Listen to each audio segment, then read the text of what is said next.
कई लोग जब लामाफेरा मॉनेस्ट्री में आते हैं तो एक सवाल ज़रूर पूछते हैं कि मैं अपने घर का वास्तु दोष कैसे दूर करूं? तो मैं कहता हूँ वास्तु दोष है ये आपको कैसे पता चलता है? तो कहते हैं मेरे घर में अशांति हमेशा रहती है, कोई ना कोई बीमार रहता है, हमारे घर में हमारी संतान का विवाह नहीं हो पा रहा है, नौकरी में प्रमोशन नहीं हो पा रहा है, व्यापार में वृद्धि नहीं हो पा रही है, मन कहीं बेचैन रहता है, घर में किसी के साथ संबंध अच्छे नहीं होते हैं। घर में सभी लोग तो रहते हैं पर ऐसा लगता है कोई लॉजिंग एंड बोर्डिंग हो रहा है, न साथ में डिनर करेंगे, न साथ में लंच करेंगे, न साथ में ब्रेकफास्ट करेंगे। तो ऐसा हमें लगता है कि घर में वास्तु दोष है और हम लोग जितने भी कंसल्टेंट के पास जाते हैं वो सभी कहते हैं कि आप ये यंत्र लगा लीजिए, आप ये क्रिस्टल लगा लीजिए, आप ये घर की दिशा बदल दीजिए या घर को बेच दीजिए। तो हम लोग एक अलग अवस्था में कि हम क्या करें?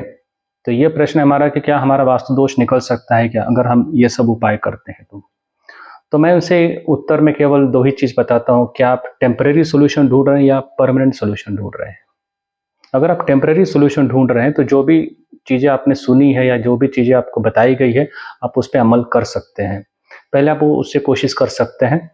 टेम्परेरी सॉल्यूशन उसे कहते हैं, जो कुछ महीनों तक ही रहेगा, क्योंकि वो आपके सबकॉन्शियस माइंड में रहेगा कि मैंने यंत्र लगाया है, मैंने क्रिस्टल लगाया है, मैंने घर की दिशा बदली है तो बदलाव शुरू होगा, तो आपको फ़र्क महसूस होगा। पर यदि आप परमानेंट सॉल्यूशन ढूँढना चाहते हैं, तो अपने आप से एक सवाल पहले करें।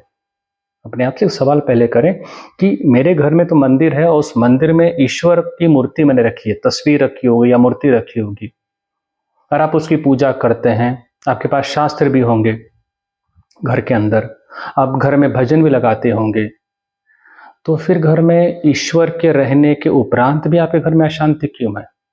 ये प्रश्न ज़रूर अपने आप से पूछना, क्योंकि इस प्रश्न में ही आपके वास्तु दोष का उत्तर है। हमारे घर में वास्तु दोष क्यों होता है, ये ज़रूर अपने आप से पूछना कि मेरे घर में भगवान रहते हुए घर में अशांति क्यों है? घर में कलह क्यों है? घर में विवाह क्यों नहीं हो पा रहा है? घर में संतान की उत्पत्ति क्यों नहीं हो पा रही? घर में भगवान रहते हुए भी आपका प्रमोशन नहीं हो रहा है, नौकरी नहीं मिल रही है, बच्चे लोग लेट सोकर उठते हैं, लेट सोते हैं, ऐसा क्यों होता है? आलस्य क्यों है घर के अंदर? घर के अंदर मदिरा पान क्यों चलते हैं? घर के अंदर व्यसन क्यों है? घर में सिगरेट लोग क्यों पीते हैं? घर में लोग नॉनवेज क्यों खा रहे हैं? ईश्वर जब है तो ये सब घटनाएं फिर क्यों घट रही है? और जब ईश्वर है, जब हम मानते हैं कि ईश्वर सर्वव्यापी है, कण कण में है, इस घर में भी है, इस मूर्ति में भी है, उस तस्वीर में भी है, तो चमत्कार फिर क्यों दिख रहा है? क्यों नहीं दिख रहा है? क्यों आपको फिर मंदिर में जाना पड़ रहा है? क्योंकि जो मूर्ति आपने रखी, जो तस्वीर आपने घर में रखी है, वही चीज़ तो मंदिर में भी है। तब वहाँ पे आप क्यों जाते हैं? क्यों कहते हैं मैंने मंदिर में गई, मुझे शांत महसूस हो रहा है, मुझे अच्छा लगने लगा। पर वही मूर्ति, वही तस्वीर की जब आप पूजा घर में करते हैं तो एकदम अशांत मन से करते हैं। तो उसके 3 कारण होते हैं जिसे आज हम समझेंगे कि घर में भगवान होते हुए भी आपके घर में वास्तु दोष क्यों है, और वास्तु दोष अगर आप निकालना चाहते हो तो वो कौन से 3 कारण हैं। यदि आप इस पे अमल करें तो जड़ से निकल सकता है, हमेशा के लिए निकल सकता है, बिना कोई बदलाव किए, बिना कोई यंत्र तंत्र मंत्र किए आप आराम से वास्तु दोष से बाहर निकल सकते हैं। देखिए, सबसे पहली चीज़ आप समझिए कि परमात्मा को वही सम्मान दीजिए जो सम्मान आप अपने घर के सदस्यों को देते हैं। जब आप कोई मकान लेने के लिए जाते हैं, चाहे फ्लैट हो, चाहे बंगला, तब क्या निर्धारित करते हैं मुझे 2 बीएचके चाहिए या 3 बीएचके चाहिए? क्योंकि आपके घर में गेस्ट कितने आते हैं, घर में मेंबर कितने हैं, उसके अनुसार आप मकान लेते हैं। पर आप एक व्यक्ति को भूल जाते हैं, वही ईश्वर। क्या ईश्वर के लिए अलग से आप कमरा नहीं ले सकते हैं? क्या उसके लिए एक अच्छा-सा छोटा-सा स्थान नहीं बना सकते, स्पेशल टेम्पल रूम जिसे कहा जाए, जहाँ पे उससे आप सम्मान के साथ पूजा करें? हम भगवान को किचन के ट्रॉली के नीचे लगा देते हैं, किचन के अंदर रख देते हैं, किसी ऐसे कोने में जहाँ पर किसी की नज़र भी नहीं पड़ती है घर में आने के बाद। तो क्या हम अगर हमारे साथ ऐसा व्यवहार किया जाए कि हम किचन में कभी सोएँगे? पर कई लोगों को घरों में देखा गया कि किचन के ट्रॉली के नीचे या किचन के ओटा पे या किसी अलमीरा के अंदर भगवान को रख दिया जाता है। जिस परमात्मा की वजह से आपको वो घर मिला है, आपने उस परमात्मा को ही आपने साइडलाइन कर दिया। तो पहला वास्तु दोष का कारण होता है कि आपने उचित सम्मान नहीं दिया परमात्मा को। जब आप उचित सम्मान नहीं देते हैं तो उस मूर्ति की या उस तस्वीर की ऊर्जा आपके साथ नहीं रहती है। घर में जो कला आप देख रहे हैं वो स्वयं निर्मित है, परमात्मा उसमें कुछ भी हस्तक्षेप नहीं कर सकते। तो आप उन्हें हॉल में, अगर कहीं भी स्थान है तो अपने घर के हॉल में आप नॉर्थ ईस्ट कॉर्नर पे भगवान को रखिए। आप वहाँ पे पूजा कीजिए, स्वच्छता रखिए। दूसरा चीज़ होता है कि आप उनकी उनकी पूजा आराधना कब करते हैं। कई घरों में देखा जाता है, करीब 90% लोगों के घरों में देखा जाता है कि 8 बजे, 9 बजे जब वो आराम से सोकर उठते हैं, ब्रेकफ़ास्ट नाश्ता हो जाता है, उसके बाद 10-11 बजे फिर अगरबत्ती कोई लगाता है, कोई प्रसाद चढ़ाता है। शाम में कई बार तो पूजा भी नहीं होती है, केवल दिया लगा दिया, हमारा कार्य समाप्त हुआ। आप अगर ईश्वर को प्राथमिकता नहीं दे रहे हैं अपने जीवन में, तो ईश्वर को घर में फिर रखकर अपमान क्यों किया जाता है? फिर ईश्वर कैसे आपके साथ कार्य करेंगे? आप किसी भी मंदिर में जाइए, किसी भी मंदिर में अगर आप जाते हैं तो देखते होंगे मंदिर प्रातःकाल 4:30 बजे खुलता है, 5 बजे तो उस मूर्ति की स्नान हो जाता है, मंत्र का श्लोक शुरू हो जाता है, पूजा और प्रसाद दिया जाता है, भोग चढ़ाए जाते हैं ईश्वर को। हमने अपने घर में क्या किया? जब हमारा नाश्ता हो जाता है उसके बाद हम परमात्मा को 8-9 बजे आप याद करते हो, फिर 10 बजे आप आंखें बंद करके बैठते हो, कोई पोथी पुराण पढ़ने के लिए सोचते ईश्वर प्रसन्न हो जाएंगे।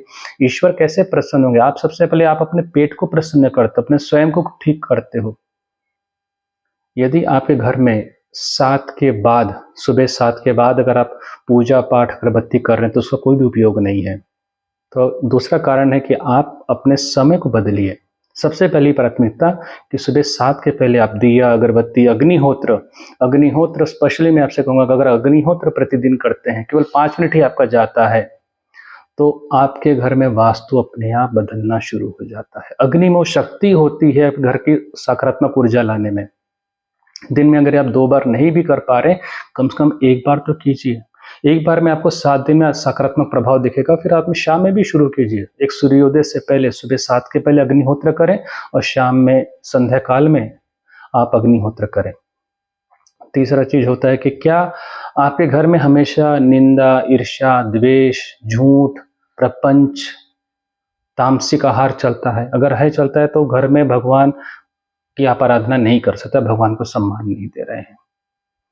कल्पना कीजिए आपके घर में साक्षात भगवान कृष्ण है, साक्षात भगवान शिव हैं, साक्षात भगवान श्री गणेशा हैं, साक्षात भगवान हनुमान जी हैं, और वो आपके घर के हॉल में बैठे हैं, सोफा पे बैठे हैं, तो क्या आप उनके सामने दुनिया भर का प्रपंच, दुनिया भर की निंदा आप करेंगे? उसने क्या कहा, इसने ऐसा कह दिया, उसके घर में तो ये तकलीफ हो रही है, वो तकलीफ हो रही है। हम जब प्रपंच अपने घर में लेकर आते हैं, दूसरों की कमियों को जब घर में डिस्कस किया जाता है, तो आपके घर का वातावरण दूषित हो जाता है। सबसे बड़ा पॉल्यूशन है दुनिया का कि आप दूसरों के बारे में, उनके पीछे जब आप निंदा करते हैं, झूठ बोलते हैं, ये सबसे ज़्यादा प्रदूषण फैलाता है, आपके घर के वास्तु सबसे पहले खराब कर देता है। आप यदि प्रशंसा नहीं कर सकते, इससे अच्छा फिर मौन में रहें घर में। पर आप किसी भी व्यक्ति की, चाहे वो आपके घर के अंदर का सदस्य हो, चाहे आपका रिश्तेदार हो, चाहे आपका पड़ोसी हो, चाहे देश है, चाहे समाज है, सरकार है, आपको निंदा करने से आपके घर का माहौल खराब हो रहा है, आपका वास्तु खराब हो रहा है। आपको कोई वास्तु कंसल्टेंट नहीं बताएगा कि आप अपने विचारों में विचार बदलिए। वो जो घर है उसे मंदिर की तरह पवित्रता रखिए। ईश्वर को भी अच्छा नहीं लगता किसी उसके संतान की निंदा की जाए। यदि आपको लगता है कि व्यक्ति गलत है तो आप उससे आगे बढ़कर दिखाइए। किसी ने व्यक्ति ने आपको तकलीफ दी है, आपको परेशानी दी है, तो आप उससे आगे बढ़कर दिखाइए। आपको लगता है सरकार बराबर व्यवस्थित काम नहीं कर रही है, आप सरकार में इन्वॉल्व होने की कोशिश कीजिए। आप इलेक्शन में जाइए, आप राजनीति में उतरिए। निंदा करके, किसी पे दोषारोपण करके समाज और व्यवस्था को आप नहीं बदल सकते अगर हम उसमें स्वयं उतर नहीं रहे हैं तो ये 3 महत्वपूर्ण कारण जिसके वास्तु दोष होना स्वाभाविक है, और वास्तु दोष सदैव बना रहता है। चाहे आप कोई भी यंत्र, मंत्र, तंत्र, क्रिस्टल, पिरामिड कुछ भी लगा दीजिए, ये हमेशा रहेगा जब तक आप ईश्वर को उचित सम्मान, उचित स्थान नहीं देंगे। दूसरा, सुबह 7 के पहले उन्हें दिया, प्रसाद, अगरबत्ती और अग्निहोत्र नहीं करेंगे। और तीसरा, जब तक आपके घर में निंदा, झूठ, आत्म प्रशंसा, गाली गलौज, अपशब्द और तामसिक आहार चलता रहेगा, नॉनवेज खाते रहेंगे, आप जंक फूड खाते रहेंगे, तब तक उस घर का वातावरण सदैव दूषित बना रहेगा। आप कुछ भी कर लीजिए, वातावरण में कोई परिवर्तन आएगा नहीं।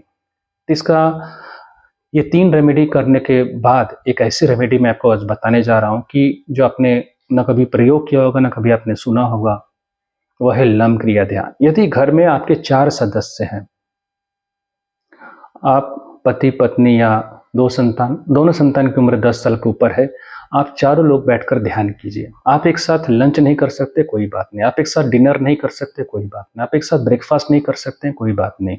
पर एक साथ कम से कम ध्यान कर सकते हैं।